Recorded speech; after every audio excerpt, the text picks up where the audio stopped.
Sprague, members, and esteemed attendees, good morning. First and foremost, let me extend my deepest appreciation for the opportunity to share my experience regarding the Etiwanda School District. As a parent who has had children enrolled in this district for over a decade, this moment is truly significant to me. I'm honored to stand before you and reflect the profound, impact the countless hours Superintendent Sprague has so generously dedicated to this district, often at the expense of her own family, to serve the children and families of Etiwanda. What a noble sacrifice.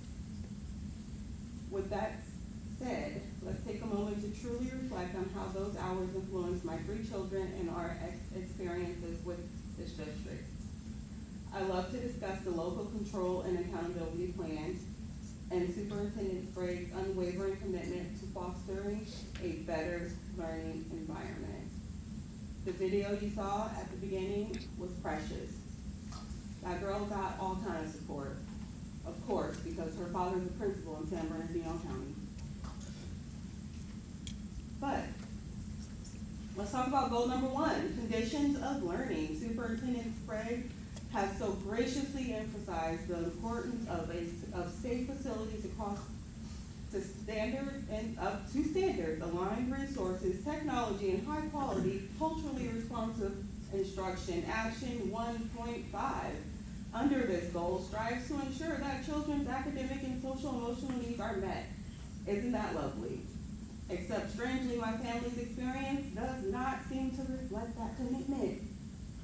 On March 14th, 2018, I sent my first documented complaint regarding my daughter being harassed and bullied by a teacher. That email was ignored for months. I had to fight for my daughter's well-being, and when I did, the targeting began.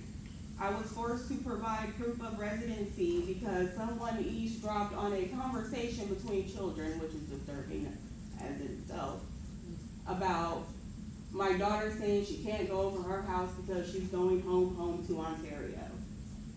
Even though I gave the front page of my lease and 2 utility bills to these people, they needed my entire lease listing everyone on it just to make sure I lived there. Just so you know, like I told them then, I wanted to experience the Etiwanda School District before selling my house and buying one in Rancho Cucamonga, and because you guys wanted to push me out, I stayed. And I told them I'm not going anywhere. I sold my house in Ontario and I bought one in Rancho. But that was none of your business because I lived there. Whether or not I lived there every night, none of your business. Let's go back to that. My daughter, who is now working, is unable to attend at this moment, was not given the support that she deserved, but surely that was just an unfortunate oversight. I also sent Superintendent Sprague a video depicting the behavior of students outside of school, hoping, perhaps foolishly, that she would grasp the discomfort and distress my Black children feel among their racist peers. Her response?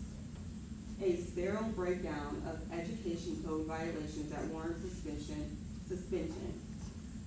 Yet, not a single word about how she planned to ensure my children's learning environment remains safe and inclusive. How thoughtful.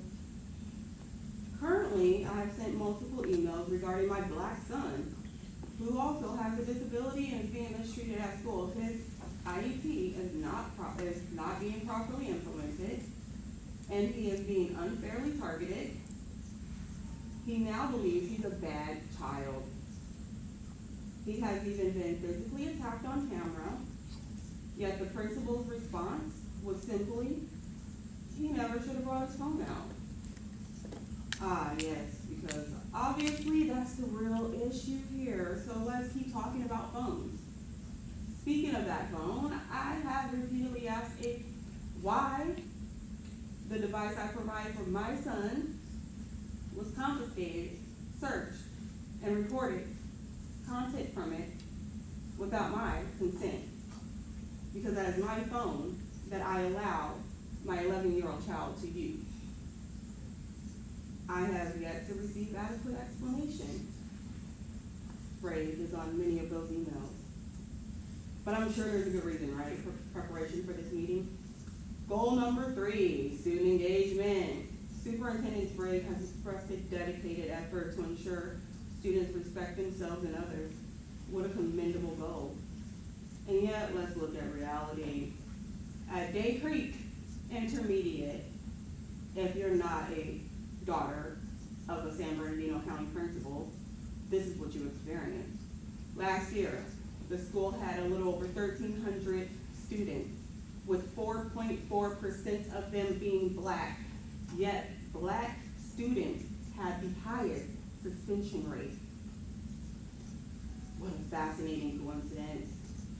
It's almost as if certain children are being labeled and isolated at an early age. But don't worry, I make sure my children know their worth.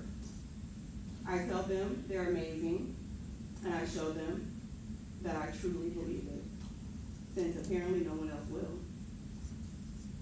And how can the district claim to teach students respect when bullying is conveniently overlooked? And minorities are systematically pushed out? I am tired of showing you guys proof of address.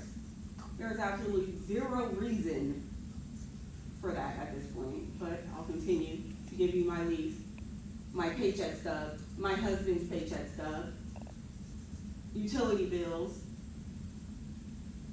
Maybe I'll give you my tax bill so you can know how much I actually paid you guys. These issues, they're fixable, but only if there's a real desire to do so. So let's talk about some solutions, the third one that she forgot to mention. A true zero tolerance policy for discrimination.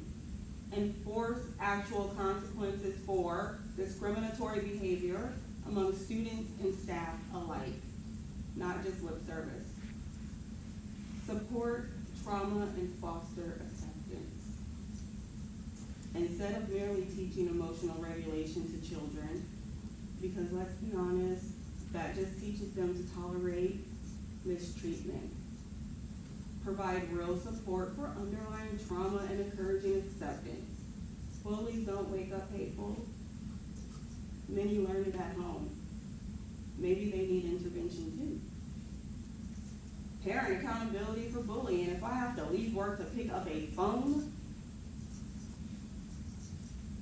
then parents of bullies should have to spend a day with their child, receiving counseling and behavioral interventions. It seems fair, doesn't it? Transparent investigations. An investigation involving students should be conducted with transparency, with victims and their parents informed at every stage. Otherwise, it starts to look like someone's covering up something. Credential transparency. Provide an easily accessible link to all credentialing boards so families can verify credentials of staff members working with their children. Shouldn't that be standard? Quarterly fingerprinting.